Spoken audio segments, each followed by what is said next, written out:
আসসালামু আলাইকুম, ওয়েলকাম করছি রিয়াসাত আজিম। ভিন্ন ধর্ম মতাদর্শী যারা শুনছেন সবার প্রতি আন্তরিক কৃতজ্ঞতা। ভয়ঙ্কর কিছু তথ্য আপনাদের সামনে শেয়ার করতে চাই। গতকালকের ম্যাচ আপনারা যারা দেখেছেন এবং গতকালকের ম্যাচ দেখার পরে আপনারা যারা বাংলাদেশের কদর্য সিলেকশন নিয়ে সরব হয়েছেন, এর পেছনে যে কত ভয়াবহ সিন্ডিকেট কাজ করছে।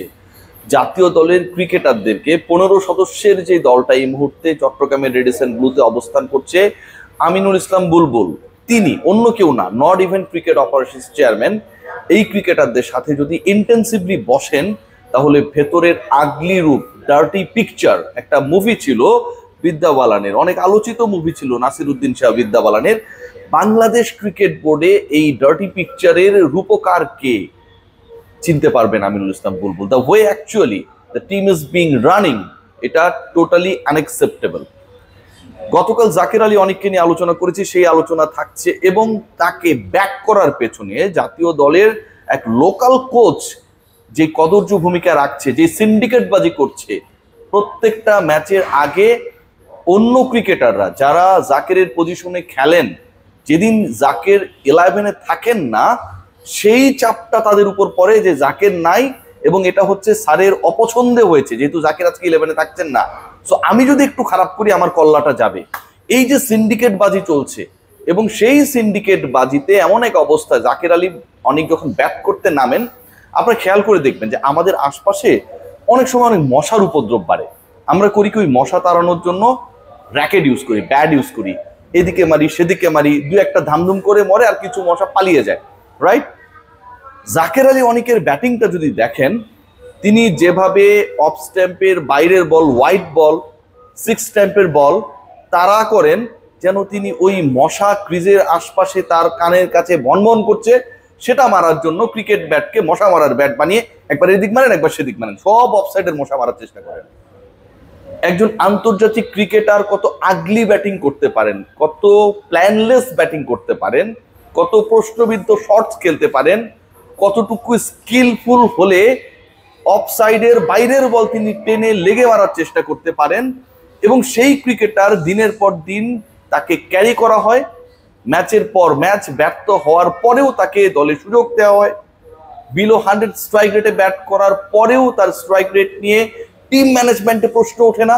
ইভেন গাজী আশরাফ হোসেন লিপু, লিপু ভাই আসসালামু আলাইকুম, আপনাকে অনেক রেসপেক্ট করি, কিন্তু এই যে গতকালকে আবার নতুন করে দল দেওয়া হলো, সেখানটাও ওই ক্রিকেটার যখন থেকে যান, এমন না যে আমার কোনো উইকেট কিপিং অপশন নেই, Nurul Hasan Sohan is there, Liton Kumar Das captain himself is there.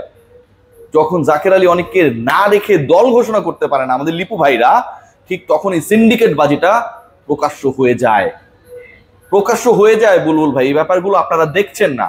End of the day আপনি যতই মিষ্টি কথা বলেন, যতই সুন্দর কথা বলেন, যতই বিভিন্ন টার্মিনোলজি ইউজ করেন না কেন, টি-20 ক্রিকেট, টেস্ট ক্রিকেট, হ্যাঁ, রান আউট, হিট উইকেট, এই সুন্দর সুন্দর কথাগুলো বলে আপনি যতই আমাদেরকে ইমপ্রেস করুন না কেন, আপনি যতই কোয়ালিফাইড হন না কেন, এন্ড অফ দ্য ডে দল যদি রেজাল্ট না করে, এবং সোশ্যাল মিডিয়ায় গিয়ে দেখুন যে এই দল যে রেজাল্ট করছে না, এটার পেছনে এই দলকে যারা পরিচর্যা করার দায়িত্বে, তারা এই দলটাকে পানিশমেন্ট করছে, ক্রিকেটারদের পানিশ করছে, সিন্ডিকেট বাজি করছে, তারা দায়ী। আমার কথা ভুলে যান, আপনি সোশ্যাল প্ল্যাটফর্মে গিয়ে দেখুন না, উত্তরটা পেয়ে যাবেন। খেয়াল করে দেখুন যে বাংলাদেশ জাতীয় দলে এই সালাউদ্দিন যেভাবে ড্যামেজ করেছে, ওয়ানডেতে বাংলাদেশ খেয়াল করে দেখেন যে 100 করতে পারে না। এই বাংলাদেশ আমরা কবে দেখেছিলাম? এরকম হতদরিদ্র ব্যাটিং আমরা কবে দেখেছিলাম? ব্যাটিং কোচের ভূমিকায় তিনি 109 রানে বাংলাদেশ অল আউট হয়ে যায়। এরকম হতদরিদ্র ব্যাটিং আমরা কবে দেখেছিলাম? 30 ওভার খেলতে পারে না। তিনি প্রেজেন্স থাকার পরেও আমরা দেখেছি ওয়ানডেতে টানা 4টা সিরিজে বাংলাদেশ দল হেরে গেছে। এই যে সিনারিও গুলো ঘটেছে, এই যে ঘটনাগুলো ঘটেছে, একটার পর একটা ঘটনা ঘটেছে, এবং তারপরেও তিনি শপথে বহাল রয়েছেন। তাকে সরানোর ব্যাপারে, তার এগেনস্টে কোনো অ্যাকশন নেওয়ার ব্যাপারে কারো কোনো ধরনের উদ্যোগ নেই। এসবের উত্তর কে দেবে? মোহাম্মদ সালাউদ্দিন যেন এখন একটা হিটলারে পরিণত হয়েছেন। যতক্ষণ না পর্যন্ত অ্যাটম বোমা মেরে তাকে গ্রেপ্তার করা হবে এবং তিনি তার ডিসিশন নেবেন। হিটলার তো সুইসাইড করেছিলেন, তার আগ পর্যন্ত তাকে কেউ সরাতে পারবে না। জার্মানির চ্যান্সেলর হিটলার যেন এই মুহূর্তে বাংলাদেশের দায়িত্বে, সিনিয়র অ্যাসিস্ট্যান্ট কোচের দায়িত্বে চলে এসেছেন। একটা দল এভাবে ফেইল করার পরে, একটা দল এভাবে ব্যর্থ হবার পরে, একটা দলের ক্রিকেটাররা এন্ডলেস প্রেসারে থাকার পরেও ক্রিকেট ম্যানেজমেন্ট এখানটায় কোনো ভূমিকা রাখে না। দল নতুন করে দেয়া হয়, সেখানটায় সৌম্য সরকারের জায়গা হয় না, অথচ সবশেষ ওয়ানডে সিরিজে কি অসাধারণ ক্রিকেট খেললেন ফ্রম নো হোয়ার। কোথাও তিনি ছিলেন না, কোনো প্রসেসের মধ্যে তিনি ছিলেন না, he did his best.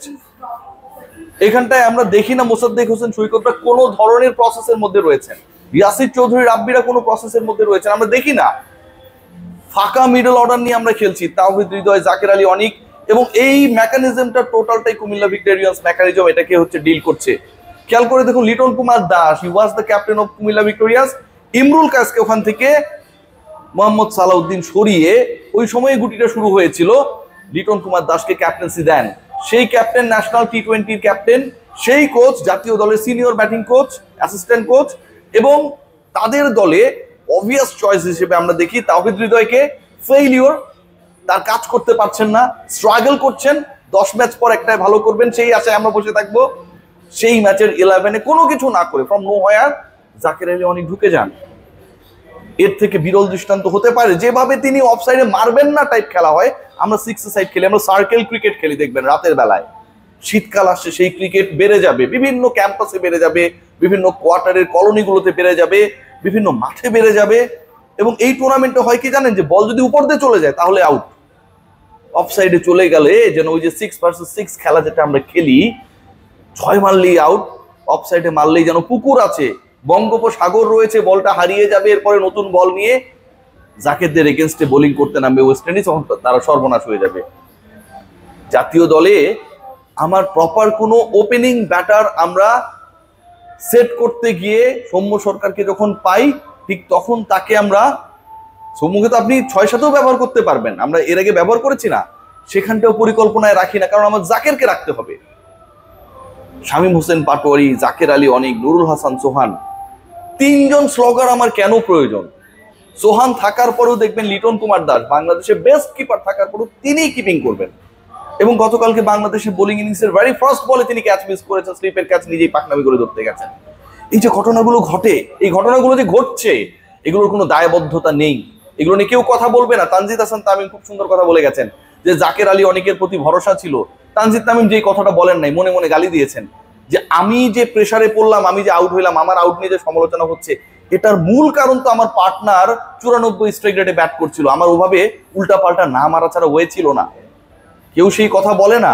Shamim Hossain Patwari fail করেছেন, আউট হয়েছেন, বল হিট করতে গিয়ে আউট হয়ে গেছেন, তাকে নিয়ে সমালোচনা হয়েছে, প্রকাশ্য গ্লোবাল মিডিয়ায় সেই সমালোচনা এসেছে। অথচ জাকের আলী অনেক ওই সিচুয়েশনে 18 বল 3 ওভার খেলে দিয়েছেন, 17-এর বেশি করতে পারেন নাই, পুকুর আছে দেখে অফসাইডে বল মারেন নাই, সেটা নিয়ে সমালোচনা করার কেউ নাই। ক্যাপ্টেন তখন কোনো কথা বলেন না। বাংলাদেশ দল যেভাবে চলছে, যে সিন্ডিকেটে চলছে, যে ব্ল্যাক ম্যাজিকে চলছে, এটা থেকে এটাকে বের করবে কে? পাইপলাইন নিয়ে কথা বলেন, ডিসেন্ট্রালাইজেশন নিয়ে কথা বলেন, ফ্যাসিলিটিস ইমপ্রুভমেন্ট নিয়ে কথা বলেন, কিন্তু জাতীয় দল যেটা এই মুহূর্তে খেলছে, সেখানটায় প্রশ্নবিদ্ধ ক্রিকেটারদেরকে আপনারা যখন সুযোগ করে দেন, এটা নিয়ে যখন কেউ প্রশ্ন তোলে না, ক্রিকেট অপারেশনসের ফেইলিওর নিয়ে যখন কোনো ডিসকাশন হয় না, ঠিক তখন আমিনুল ইসলাম বুলবুলের সকল সুন্দর কথাগুলো অসুন্দর হয়ে যায়। বাংলাদেশে জাকের আলী অনেক যেভাবে কুৎসিত ব্যাটিং করেন, ওরকমই লাগে সবকিছু। সবাই ভালো থাকবেন।